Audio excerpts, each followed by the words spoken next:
Selamat pagi teman-teman. Hari ini perkuliahan kita, perencanaan dan evaluasi program acara, memasuki pertemuan yang kelima. Kita akan berbicara tentang penulisan skrip. Maaf ya, mata saya terpaksa saya tutup karena saya kemarin baru operasi mata. Kita harus berbicara tentang pentingnya naskah bagi broadcast maupun juga media sosial. Ada yang mengatakan bahwa naskah itu hampir sama dengan storyboard atau juga yang mengatakan sebagai blueprint. Padahal antara pendapat yang satu dengan yang lainnya itu memiliki maksud dan tujuan yang sama. Naskah merupakan rancangan cerita atau pedoman bagi semua tim untuk menentukan urutan kejadian materi yang saling berhubungan antara satu kejadian dengan kejadian yang lain. Naskah juga merupakan rancangan cerita atau pedoman bagi semua tim untuk menentukan urutan kejadian di mana nantinya akan diterjemahkan ke dalam bentuk tampilan yang ada pada layar.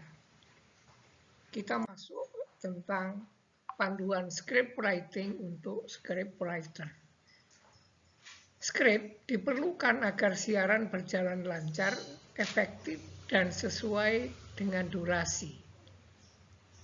Berikut akan saya sampaikan bagaimana ketika kita menulis naskah siaran untuk radio, televisi, maupun podcast. Presenter televisi dan podcaster juga memerlukan naskah dalam kondisi tertentu. Penyiar yang menyampaikan siaran secara ad libitum tentu tidak memerlukan naskah kecuali sedikit catatan tentang pokok-pokok materi. Dan biasanya mereka melihat di gadget mereka. Selain berfungsi sebagai materi atau bahan siaran, skrip juga berfungsi sebagai pengendalian siaran. Oleh karenanya, dalam penulisan naskah harus diiringi kesadaran yang penuh. Tidak semata-mata terdengar seolah-olah penyiar tidak membaca, tetapi berbicara dan dikonsumsi oleh telinga. Dalam perkataan yang lain, penulis naskah radio adalah menulis untuk telinga, layak dengar atau hearable, bukan untuk mata atau dibaca, readable, dan karenanya harus mudah untuk dimengerti oleh pendengar. Prinsip penulisan naskah siaran yang pertama adalah write the way you talk. Gunakan bahasa tutur.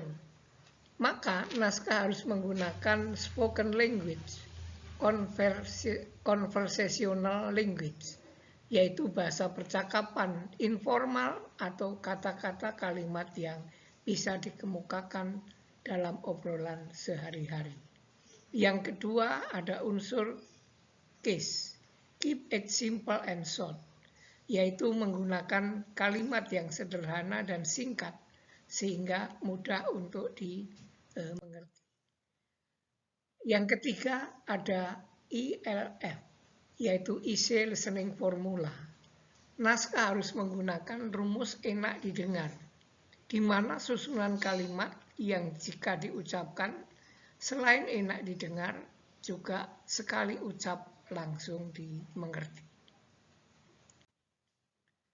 Kemudian karakteristik naskah siaran itu ada beberapa hal yang harus diperhatikan. Yang pertama layak baca dan disampaikan secara tutur.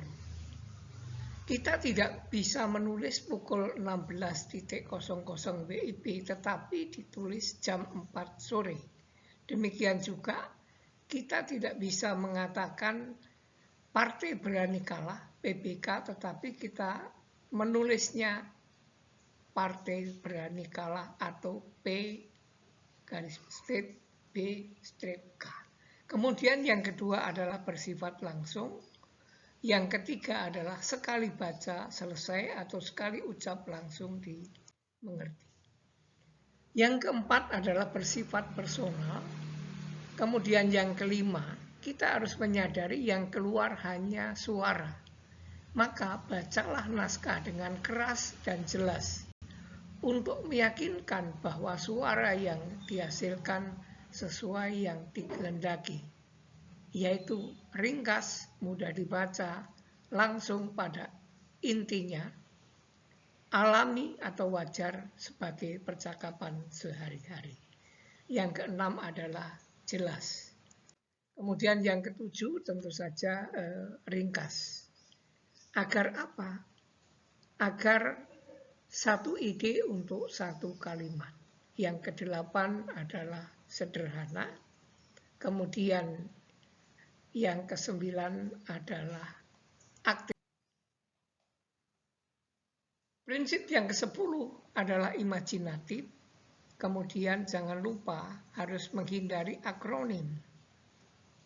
Misalnya karyawan PT Dirgantara Indonesia atau disingkat PTDI.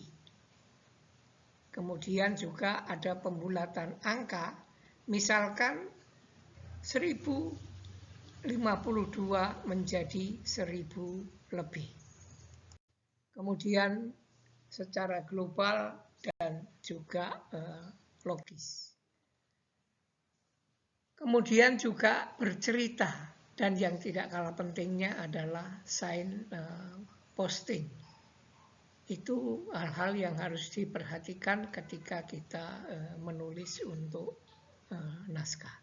Teman-teman, hal-hal yang lain nanti akan saya kirim dalam bentuk file tersendiri.